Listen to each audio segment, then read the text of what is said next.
Counselor Thorak of the Granite Hegemony slammed his massive stone fist on the council table. The impact cracked the metal surface and sent smaller delegates scrambling for safety. His rocky face showed deep anger as he looked around the emergency meeting. 3 years of this ghost nonsense, he roared. Our worlds are dying while humans play hide and seek. Send the war fleets to their solar system and drag them back here. Several other delegates murmured agreement. The crisis had grown worse every day since the Void Plague outbreak began. Traditional medicine had failed completely. The plague was spreading faster than anyone had ever seen, and it was changing as it moved from world to world. Council leader Vex Tar raised his 4 arms for silence. His usually calm demeanor was cracking under the pressure. Counselor Thorak, we have tried military approaches. Every scout ship we send to human space returns with the same report. General Korvac stood up and activated the holographic display. Images appeared showing dozens of attempted reconnaissance missions to the Sol system. In every case, human ships had appeared instantly and escorted the scout vessels away from their territory. Our pilots report that human technology is now completely beyond our understanding, General Korvac admitted. His military pride was clearly hurt by this confession. Their ships ignore the basic laws of physics. They appear anywhere they want, regardless of distance or obstacles. The images showed council ships being surrounded by human vessels that seemed to materialize from empty space. The human ships used no visible propulsion but moved with perfect precision. When council ships tried to resist or investigate, their systems simply stopped working until they agreed to leave. They are not hostile, General Korvac continued, but they make it impossible to enter their space. Any ship that gets too close finds its weapons offline, its engines dead, and its communications jammed. The humans then politely ask them to leave. Delegate Zack of the Swarm Collective buzzed angrily. How can one species become so powerful in just 3 years? This makes no sense from an evolutionary perspective. Because they were never just one species, said a quiet voice from the back of the chamber. Everyone turned to look at Dr. Yun-Su. Kang, the human xenobiologist, who had remained on the council homeworld when humanity withdrew. She had attended every emergency meeting but had stayed silent until now. Her presence had become increasingly uncomfortable for the other delegates as the crisis worsened. Dr. Kang, Council Leader Vexitar said carefully, we would welcome any insight you can provide about human intentions. Dr. Kang stood up slowly. She looked tired and older than her actual age. 3 years of watching the galaxy fall apart while her people were blamed for everything had taken its toll. You want to know why we left? She asked.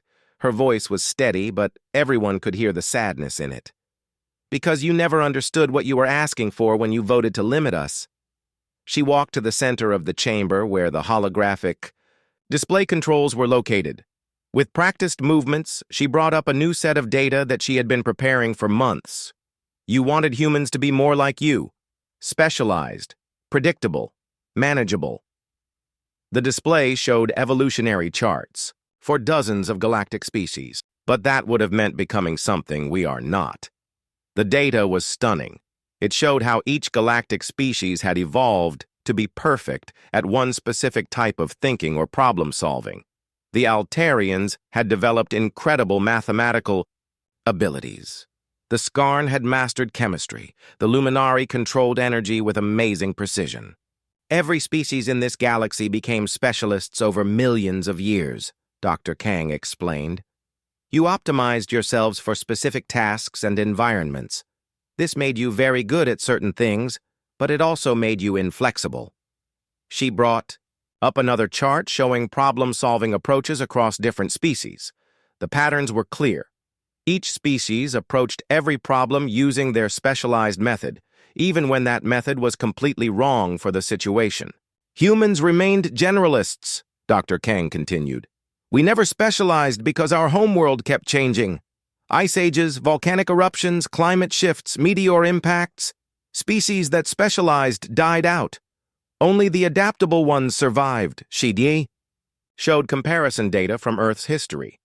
Dozens of human ancestors had tried to specialize in specific environments or food sources. All of them had gone extinct when conditions changed. Only the flexible, adaptable humans had survived to reach the stars. You called this chaos?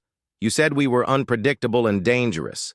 But adaptation and creativity require uncertainty. You cannot have innovation without being willing to try new approaches. The next display showed galactic stability metrics over the past 1,000 years. Before human contact, the galaxy had achieved perfect balance. No wars, no major changes, no disruptions to the established order. You had perfect stability, Dr. Kang said. You also had no solutions when real problems appeared. In the 1,000 years before humans joined galactic society, 14 species went completely extinct from preventable crises. The delegates shifted uncomfortably.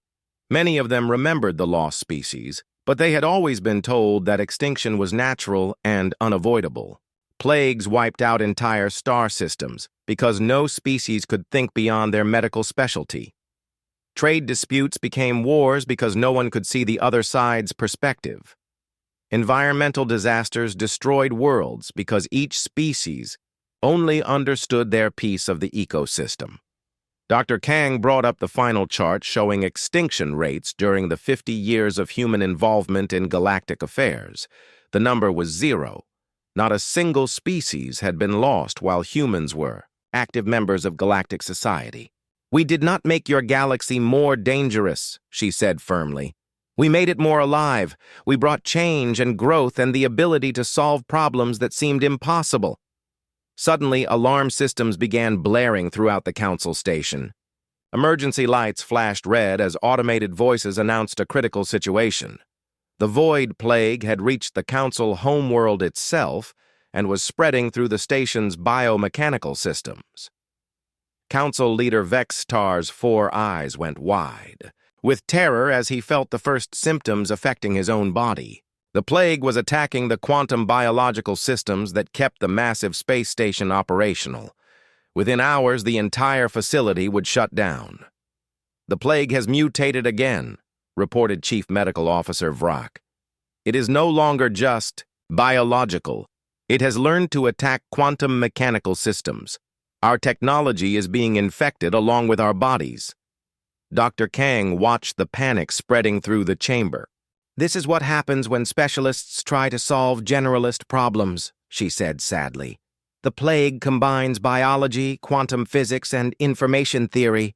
No single species can understand all three well enough to find a cure." Delegate Zach buzzed frantically. "Our hive medical specialists are failing. The plague disrupts our collective consciousness. We cannot think clearly enough to research solutions. Our energy manipulation techniques make the plague stronger," admitted the Luminary representative. "Every time we try to heal infected systems, we feed more power to the infection. Mathematical models cannot predict biological mutations," confessed the Altarian delegate. "We understand the numbers but not the living systems they represent." Council leader Vextar looked around the chamber at all the frightened faces. Each species was trying to solve the plague using their specialty, but the plague required knowledge from multiple fields working together. "Dr. Kang," he said slowly, "is there any way to contact your people? We need human help to survive this crisis." Dr. Kang nodded toward the empty human chair. "There is a way to send a message. But after 3 years of silence, after voting to limit our expansion because we were too dangerous, why would humans want to help you?" "Because we were wrong," Vextar admitted. The words came hard to him, but the plague was spreading too fast for pride. "We understand now that we need human adaptability. We need human creativity. We need humans to be exactly what they are, not what we wanted them to be." Dr. Kang looked around the chamber one more time. "I can send a message to my people, but I cannot promise they will answer. And if they do answer, it will not be as your junior partners seeking approval. It will be as equals who expect to be accepted for who they are." "Anything," Vextar said desperately. "We accept any conditions. Just please ask them to help us. Doctor, Kang activated her personal communication device and sent a simple message toward the Sol system. The Council is ready to listen now. Now all they could do was wait and hope that humanity still cared enough about galactic civilization to save it from the consequences of its own rigid thinking. The void plague spread through the Council station like fire through dry grass. Red emergency lights flashed in every corridor as the infection attacked both living beings and the biomechanical systems that kept the massive space station running. Alien delegates collapsed at their desks as their bodies broke down at the cellular level. Council leader Vextar felt his own 4 arms becoming weak and shaky. The plague was eating away at his nervous system, making it hard to think clearly. Around him, other species leaders showed similar symptoms. Some flickered like dying lights. Others turned gray and brittle. A few simply stopped moving entirely, on. Luna Station President Wu Jin Han received Dr. Kang's desperate message in the middle of an emergency meeting. The human leadership had been monitoring the plague outbreak through their secret surveillance network. They knew exactly how bad the situation had become. "The Council is asking for help," President Han announced to the assembled leaders. "After 3 years of calling us too dangerous to trust, they want us to save them from a crisis they cannot handle." Admiral Minha Seo crossed her arms and scowled. "They made their choice when they voted to limit our expansion. They wanted stability. Without chaos, order without humanity. Let them deal with the consequences. The plague will kill 17 billion beings in the first week," said Dr. Yoonji Yoon, head of the Galactic Medicine Initiative. She displayed holographic projections showing the infection spread patterns. "And it will not stay contained to Council space. The plague will eventually reach every inhabited world in the galaxy." The argument that followed was intense, but brief. Some leaders wanted to maintain the isolation policy. They argued that the Council had brought this crisis on themselves by rejecting human help and expertise for 3 years. Others pointed out that millions of innocent people would die while their governments learned hard lessons about the value of cooperation. The plague did not care about politics or pride. It would kill anyone it could reach. Commander Jae-Sung Park, one of the few humans who had defended the Council's original position, finally spoke up. "This is not about them anymore. It is about who we choose to be. Do we save lives because it is right, or do we let people die because their leaders were stupid?" The debate ended when Captain So-Jin Lee brought in the latest intelligence reports. "The plague has mutated again. It is now attacking quantum-level biological processes. Every species in the galaxy is vulnerable, including us." That changed everything. The plague was no longer just a Council problem. If left unchecked, it would eventually reach human space and threaten Earth itself. President Han called for a vote. The decision was unanimous, but it came with strict conditions. Humanity would return to galactic society, but not as junior partners seeking approval. They would take their place as equals, with their methods and nature fully accepted rather than merely tolerated. "Send the activation codes to all Nexus web stations," President Han ordered. "Begin the return protocol immediately." Admiral Bo-Ram Lee coordinated the rescue operation from the Central Command Center. Through the Nexus web, human medical teams could appear at every infected world simultaneously. It was the largest humanitarian operation in galactic history. "All teams report ready for deployment," she announced. "Medical teams to plague-affected worlds, engineering teams to failing infrastructure, diplomatic teams to war zones. This is what we do best, people. Let us show the galaxy why they need us." Dr. Sang-Min Oh led the medical team that appeared directly in the Council Station's emergency medical center. His team materialized out of thin air using Nexus web technology, carrying equipment that no other species could have imagined. "Initial scans confirm our worst fears," Dr. Oh reported to Luna Station. "The plague is not just biological anymore. It has learned to attack quantum-entangled particles in nervous systems. The infection can jump between completely different species by exploiting quantum connections." The plague was more dangerous than anyone had realized. It was using advanced physics to spread in ways that traditional medicine could not predict or stop. Only a species that understood both biology and quantum mechanics could hope to find a cure. No single species could have solved this, Dr. O continued as his team began working. It requires Altarian quantum theory, human biological adaptability, Scarn chemical synthesis, and luminary energy manipulation, all working together. On 17 different worlds, human medical teams were making the same discovery. The plague was a problem that required every type of scientific knowledge working in harmony. Only humans had the mental flexibility to coordinate such a complex effort. Dr. Yoon Ji-yoon arrived at the council station with the largest medical team ever assembled. Scientists and doctors from dozens of human colonies worked alongside the best researchers from every friendly species. The cure would require unprecedented cooperation. The plague learns and adapts every time we attack it, she explained to the desperate council leaders. We need to hit it from 6 different directions at exactly the same time. Biology, chemistry, physics, energy manipulation, quantum mechanics, and information theory must all coordinate perfectly. The research effort was unlike anything the galaxy had ever seen.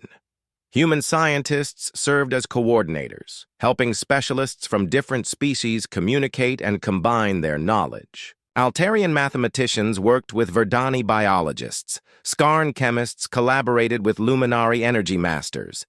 This is why we could not be specialists, Dr. Yoon explained to council leader Vextar as the treatment began working. Problems like this require someone who can speak all the scientific languages and help everyone work together. The cure took 48 hours to develop and deploy. As the plague retreated from infected worlds, a new understanding began to emerge throughout galactic society. The crisis had shown everyone what happened when specialists faced generalist problems. 3 weeks after the plague was defeated, Ambassador Tai-Min Kim returned to his seat in the Galactic Council chamber. But the chamber itself had changed completely.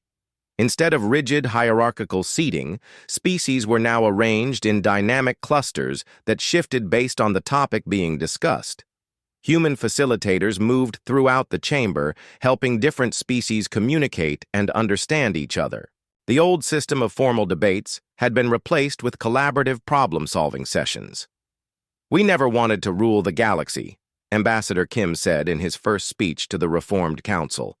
We just wanted to be part of it as ourselves. Chaos and creativity, adaptation and innovation are not flaws in the human system. They are features that make us useful to everyone else.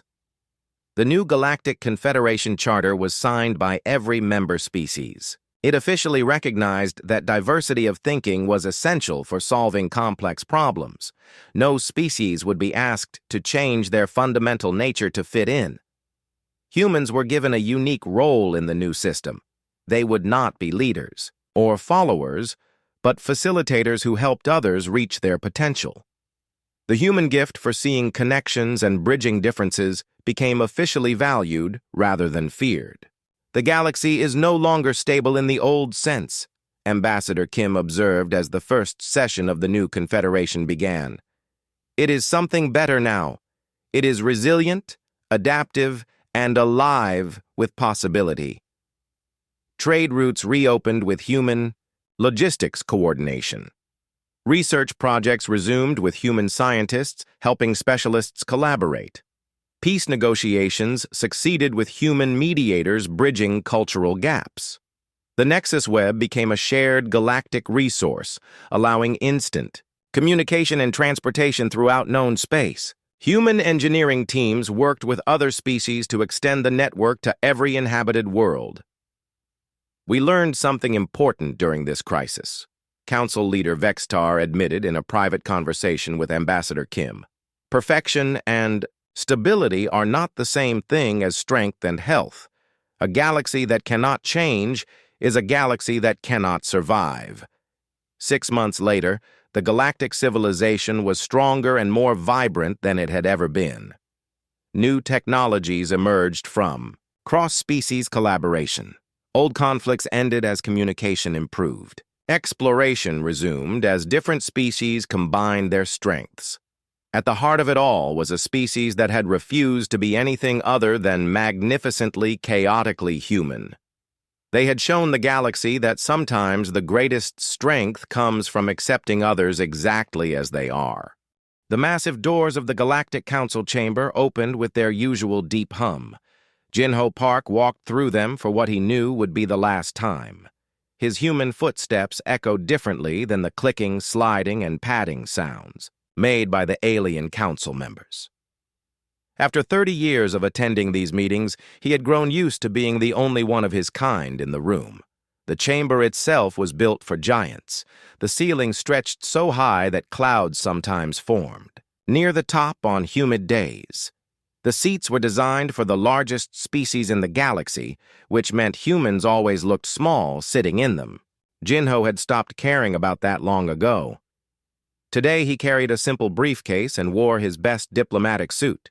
He looked like he was attending just another routine meeting. Dr. Minji Yoon was already at the speaker's platform when he arrived. She stood behind a device that projected her research data into the air above the council members' heads. Holographic images of diseased Zephyrian tissue samples rotated slowly while she explained her findings. Her voice was calm and professional, even though Jinho knew she had worked without sleep for 3 days to prepare this presentation. The plague affects their respiratory system first, Minji was saying. But our nanobiotic treatment can stop the infection completely if given within the first week of symptoms. We have tested it on volunteers from all 3 affected worlds. The cure rate is 98%. Counselor Veltar of the Hegemony shifted in his massive seat. His voice boomed across the chamber when he spoke. This is impressive work. Dr. Yoon, how quickly can your species produce enough treatment for all affected populations? We can begin production immediately, Minji replied. Our facilities can produce enough nanobiotics to treat 50 million Zephyrians within 2 months. We only ask that the patent rights be respected and that human medical teams be allowed to oversee the distribution. A wave of clicking sounds filled the chamber. Jinho recognized it as the Zephyrian equivalent of nervous laughter. Counselor Zixandra of the Coalition spoke next. Her translated voice had a musical quality that humans found pleasant, but Jinho had learned to listen for the tone underneath the translation. Dr. Yoon, surely you understand that in a crisis of this magnitude, intellectual property concerns must take second place to saving lives. The Galactic Council will of course ensure that humanity receives appropriate recognition for this contribution. Jinho watched Minji's shoulders tense slightly. She had heard this before. They all had.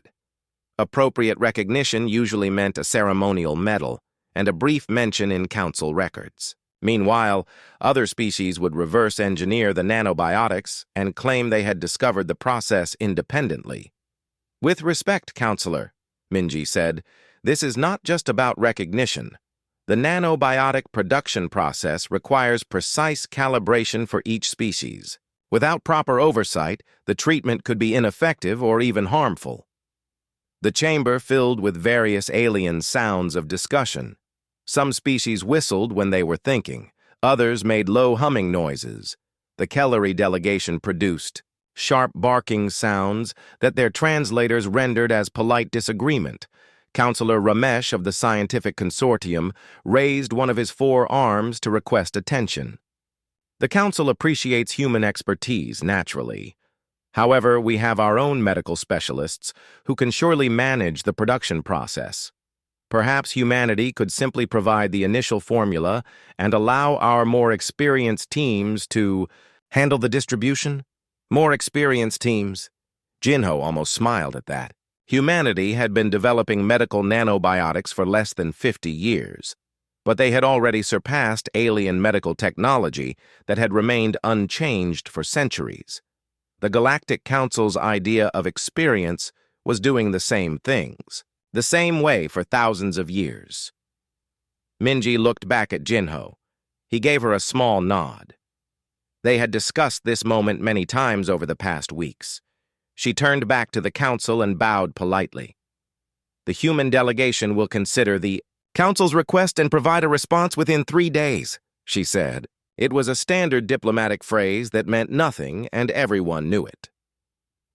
After Minji stepped down from the platform, Jinho made his way to the speaker's position. He had given hundreds of speeches in this chamber over the years. He had argued for human colonies to receive proper representation. He had mediated disputes between species that had been fighting since before humans had discovered fire. He had watched human innovations solve galactic problems while human requests for equal treatment were endlessly delayed. "Honored counselors," he began, "I stand before you today to deliver a message from the United Earth government and all human colonies throughout the galaxy." The chamber grew quiet. Even the species that normally made continuous background noises fell silent. Something in Jinho's tone suggested this was not a routine address. For 73 years, humanity has participated in galactic civilization as junior members of this council. We have contributed our knowledge, our technology, and our efforts to solving the challenges that face all of our species. We have asked for nothing more than the same rights and representation granted to other member species. Jinho paused and looked around the chamber. He saw the same alien faces he had been negotiating with for decades. Some looked bored. Others seemed mildly curious about where this speech was heading. None of them looked worried. Today, humanity announces our decision to pursue independent development opportunities. We withdraw our applications for full council membership and our requests for equal representation in galactic affairs. Effective immediately, all human diplomatic missions will be closing their offices and returning to Earth. Now the chamber was completely silent. Even the automatic translation systems seemed to pause for a moment. We thank the Galactic Council for the educational partnership we have shared. We have learned much about galactic civilization and about ourselves. We wish all member species prosperity and peace in their future endeavors. Jinho closed his briefcase and bowed formally to the chamber. Then he turned and walked toward the exit. Behind him, the alien council members began making sounds of confusion and concern. Several of them called out questions, but he did not. "Turn around." As the massive doors closed behind him, Jinho could hear the growing chaos in the chamber. Counselors were demanding explanations, asking about ongoing human projects, wondering about trade agreements and medical research. Let them wonder, he thought. They would have their answers soon enough. Outside the chamber, Minji was waiting for him. They walked together toward the transport that would take them to the spaceport. Neither of them spoke until they were safely inside the vehicle. "How long do you think it will take them to realize we're serious?" Minji asked. Jinho looked out the window at the alien city rushing past them. Humans had helped design the traffic control systems that kept millions of beings moving safely through these streets. Human engineers had solved the power distribution problems that kept the lights on in every building. Human doctors worked in hospitals throughout the sector, treating diseases that local physicians couldn't cure. "They'll figure it out when the lights start going out," he said. 3 days later, every human in the galaxy was gone. Captain Tai-Ho Kim had been missing for exactly 97 days when the first shots were fired at the Kalari-Vrex border. The Kalari Defense Force received the attack report while they were still trying to figure out how to operate their own communication systems without human technical support. Commander Wu Jin of the Kalari fleet stared at the empty chair where Tai-Ho used to sit during strategy meetings. For 15 years, the human had been their liaison officer. He had a strange way of seeing problems that other species missed. When tensions rose between the Kalari and their neighbors, Tai-Ho would suggest solutions that seemed obvious only after he explained them. "The Vrex ships crossed into our territory at Sector 7, reported Lieutenant Kextar.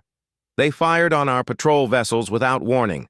3 ships destroyed, 17 crew members dead." Wu Jin felt his anger rising the way it used to before. Tai-Ho had taught him breathing exercises. The human had explained that anger made military decisions worse, not better. But Taiho was gone now, and Wu Jin's anger felt justified. "Prepare the battle fleet," Wu Jin ordered. "We will show the Vrex what happens when they attack Kalari ships." If Taiho had been there, he would have asked questions first. He would have wanted to know why the Vrex ships had crossed the border. He would have suggested checking if there had been a communication error or a navigation mistake. He would have recommended talking before shooting, but Taiho was gone, and Wu Jin was tired of thinking like a human. The battle fleet launched 6 hours later. By the time they reached the border, they found Vrex reinforcements waiting for them. The fighting lasted 3 days and spread across 4 star systems. When it was over, both sides had lost more ships than they had lost in the previous 50 years combined.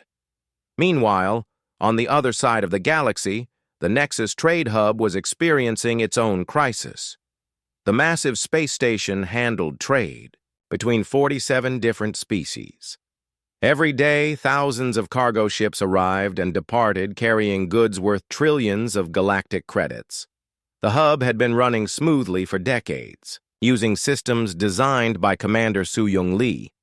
She had created computer programs that automatically handled ship schedules, cargo transfers, and customs inspections. More importantly, she had trained the station staff to solve problems the way humans solved problems. "Look for connections," she used to tell them. "When something goes wrong, ask what else might be affected. Fix the cause, not just the symptoms." Su-Yung had been gone for 3 months when the first major system failure occurred. A programming error caused the automatic docking system to assign the same berth to 3 different cargo ships. The collision damaged all 3 vessels and blocked one of the main shipping lanes. Station manager HFY tried to apply Su-Yung's teachings. He looked for connections and asked what else might be affected. But he was not human, and his species had been solving problems the same way for thousands of years. When he found the programming error, he fixed it and assumed the crisis was over. He did not realize that the error was a symptom of a larger problem. The automated systems were failing in sequence because they had been designed to work together. When one system failed, it put extra stress on the others. Su-Yung would have seen this immediately. She would have shut down the entire network and rebuilt it from the beginning. Instead, HFY fixed each problem as it appeared. Over the next 2 weeks, the hub experienced 47 separate system failures. Ships were delayed, cargo was lost, and trading schedules collapsed across multiple sectors. Several smaller species whose economies depended on hub trade found themselves facing financial ruin. The crisis at the hub was just beginning when Dr. Hyunwoo Choi's final report was discovered in the medical archives. He had been the galaxy's leading expert on diseases that could jump between different species. For 20 years, he had quietly prevented pandemics that could have killed billions of beings. His report was titled 17 Scenarios for Galactic Medical Emergency. It described diseases that could spread from one species to another, mutate in unexpected ways, and resist traditional treatments. The report explained how to recognize these diseases early and how to stop them before they spread. The report also contained a warning.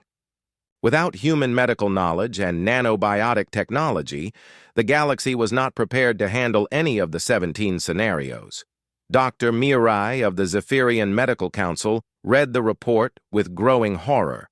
The plague affecting her people was evolving in exactly the way Hyunwoo had predicted in scenario number 4. Without human nanobiotics, the disease was mutating faster than traditional treatments could adapt. "We need to contact the humans immediately," she told the Zephyrian leadership. "They have the only cure that can stop this plague." But the humans were gone. Every attempt to contact Earth received the same automated response. "Humanity is no longer participating in galactic affairs. Please direct your inquiries to appropriate local authorities." Local authorities meant the Galactic Council. But the Council had been meeting in emergency session for weeks without reaching any useful decisions. They argued about who was responsible for humanity's departure. They debated whether humans had the right to withdraw from galactic civilization. They formed committees to study the situation and appointed special investigators to write reports. While they argued, the plague spread to 3 more Zephyrian worlds. The mutation that Hyunwoo had warned about made the disease more contagious and more deadly. Within days, it jumped to the Kalari population on border worlds where both species lived together. The Kalari military, already fighting a war with the Vrex, now had to deal with plague victims among their own crews. Ships were quarantined in space because no planet would allow them to land. Medical supplies ran short because the trade routes through the Nexus hub were still disrupted. Counselor Veltar finally called for an emergency session of the full Galactic Council. Representatives from 200 species gathered in the Great Chamber where Jinho Park had given his farewell speech 3 months earlier. "We are facing multiple crises," Veltar announced. "War, economic disruption, and disease threaten the stability of our civilization. We must take immediate action." Counselor Zixandra stood to respond. "These problems are not connected," she said. "The Kalari-Vrex conflict is a local border dispute. The trade disruptions are temporary technical difficulties. The Zephyrian plague is a medical issue. We should handle each problem separately using established procedures." Her words would have made sense 3 months ago, but Jinho Park would have seen the connections immediately. The war was worse because Taiho was not there to prevent it.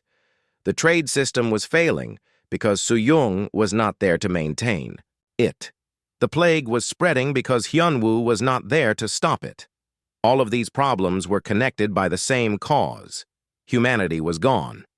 But the Galactic Council was not ready to admit this. They had been the dominant power in the galaxy for thousands of years. They could not accept that their success had depended on a species they had considered inferior, so they appointed committees and formed study groups and made plans to solve each crisis separately. They refused to see what was becoming obvious to smaller species throughout the galaxy. The humans had not just been helpful neighbors. They had been holding galactic civilization together. The communication blackout began on a Tuesday. Engineer Sun-Hee Bay had been gone for 6 months when her communication protocols started failing across the galaxy. The breakdown was slow at first, affecting only the most distant colonies. But within days, entire sectors found themselves cut off from galactic civilization. Governor Texran of the Outer Rim Colony, Kefro 7, watched his planet's main communication array flicker and die. For 40 years, the array had connected his world to the galactic network using something called the Sun-Hee Protocol. None of his technicians understood how it worked. They only knew how to keep it running with regular maintenance. "Can we fix it?" he asked his chief engineer. Engineer Moxtel shook his head sadly. "The human who designed this system left detailed maintenance instructions, but they assume knowledge we do not have. She wrote about quantum entanglement synchronization and multidimensional signal routing. Our people understand basic electronics, not human quantum physics." Texran stared at the dead communication screen. Just yesterday, he had been talking to traders from 15 different worlds. His colony exported rare minerals that were essential for starship engines. Without communication, he could not coordinate shipments or negotiate prices.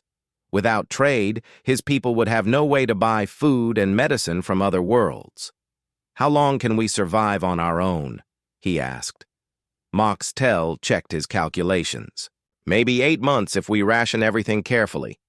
Less if there are any emergencies." Similar conversations were happening on hundreds of worlds throughout the galaxy. The Sun-Hee Protocol had been so reliable that most species had stopped maintaining backup communication systems. Why waste resources on outdated technology when the human system worked perfectly? Now they remembered why backup systems mattered. The communication crisis made everything else worse. The Kalari-Vrex war had expanded into a 5-sector conflict because neither side could coordinate properly with their allies. Admiral Dongwan Lim had created tactical frameworks that allowed multiple species to fight together effectively. Without his strategies, the Allied fleets kept attacking each other by mistake. Admiral War of the Kellari Third Fleet learned this the hard way during the Battle of Zarian. His ships approached what they thought was a Vrex position, only to discover they were firing on their own Rillan allies. The Rillan fleet immediately returned fire, assuming they were under Vrex attack. By the time both fleets realized their mistake, 17 ships had been destroyed and hundreds of crew members were dead. The battle had been going well for the Kellari-Rillan alliance until they started fighting each other instead of the enemy. "How did this happen?" War demanded during the emergency meeting after the battle. Commander Yixtel pulled up the tactical displays. The human protocols automatically identified friend and foe signals. Without those systems, we are using basic transponder codes that all look the same during combat. War had never paid attention to how Admiral Dongwan's identification systems worked. The human had always handled the technical details, while Kellari officers focused on strategy and fighting. Now War realized that Dongwan had been handling the most important details of all. Meanwhile, the refugee crisis was getting worse every day. 17 colony worlds were experiencing atmospheric collapse because their life support systems had been designed by Dr. Seung-Yin No. She had spent 30 years perfecting atmospheric processors that could maintain breathable air on worlds that were not naturally habitable. The processors were incredibly efficient, but they required constant adjustment based on weather patterns, seasonal changes, and population growth. Seung-Ye had trained local technicians to make basic adjustments, but she had never shared the underlying principles of how the systems worked. "The atmospheric readings are becoming unstable," reported Chief Technician Kolvar on the colony world of New Tithenia. "Oxygen levels are dropping, and carbon dioxide is building up. I have tried every adjustment procedure the human taught us, but nothing is working." Colony Administrator Pexara looked at the readings with growing panic. "How long before the atmosphere becomes unbreathable?" "Maybe 6 weeks," Kolvar said. "Unless we can figure out what Dr. No would have done in this situation." But Dr. No was gone, and she had taken her knowledge with her. The colonists began preparing evacuation plans, but where could they go? Most transport ships were stuck in port because of the communication blackouts. The few ships that were still flying were already overloaded with refugees from other failing colonies. The Zephyrian plague had become a galactic nightmare. It had mutated exactly as Dr. Hunwoo Choi had predicted and spread to 7 different species. Traditional alien medicine was completely useless against the new strain. Every species had their own medical traditions, but none of them understood how diseases moved between different types of biology. Dr. Mireille led a desperate mission to break into abandoned human medical facilities, hoping to find nanobiotic samples that could be reverse-engineered. She brought teams of the galaxy's best scientists and engineers to a human research station in the Kepler sector. The facility looked normal from the outside. The doors opened with standard access codes that the humans had shared before they left. But once inside, the team discovered that every piece of equipment was locked behind quantum encryption. "The computers recognize that we are not human," explained Dr. Vexton, the galaxy's leading expert on human technology. "Every time we try to access research data or manufacturing instructions, the systems display the same message: access restricted to authorized human personnel only." Dr. Mireille tried everything she could think of. She used genetic samples from the few human volunteers who had worked with Zephyrian medical teams. She tried bypassing the security systems with advanced hacking techniques. She even attempted to physically remove storage devices from the computers. Every attempt triggered the same response. The systems would display a polite message explaining that unauthorized access was not permitted, and then all the data would delete itself permanently. "It is like they knew this would happen," said Dr. Vexton as he watched another computer wipe its memory banks. "Every security measure is designed to prevent exactly what we are trying to do." The economic networks that had sustained galactic trade for centuries were crumbling. The Nexus Trade Hub was operating at less than 30% capacity. Smaller trading stations throughout the galaxy were experiencing similar failures. Cargo. Shipments that should have taken days were taking weeks. Some shipments never arrived at all. Species that had specialized in producing specific goods for galactic markets found themselves unable to sell their products. The Xerillian crystal miners could not ship their crystals because the trade routes were disrupted. The Zephyrian food producers could not distribute their crops because the transport schedules were chaos. Counselor Ramesh finally admitted what everyone had been trying not to think about. During an emergency council session, he stood before his fellow representatives and spoke the words that nobody wanted to hear. "We have made a terrible mistake," he said. "The humans were not just participants in our civilization. They were essential to its operation. Without them, our technology fails, our trade collapses, our conflicts become uncontrollable, and our medical crises become disasters." The chamber was silent for a long moment.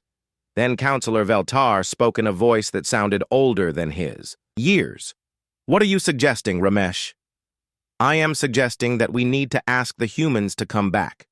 And I am suggesting that we may need to offer them whatever they want to make that happen." Counselor Zixandra stood up angrily. "The Galactic Council does not beg," she declared. "We are the dominant powers of this galaxy. We will solve these problems ourselves, as we did for thousands of years before humans existed." But privately, even Zixandra was beginning to wonder if that was possible. The galaxy had changed during humanity's brief participation in galactic affairs. They had made everything work better, more efficiently, more peacefully. Their solutions had become so integrated into galactic civilization that removing them was like removing the foundation of a building.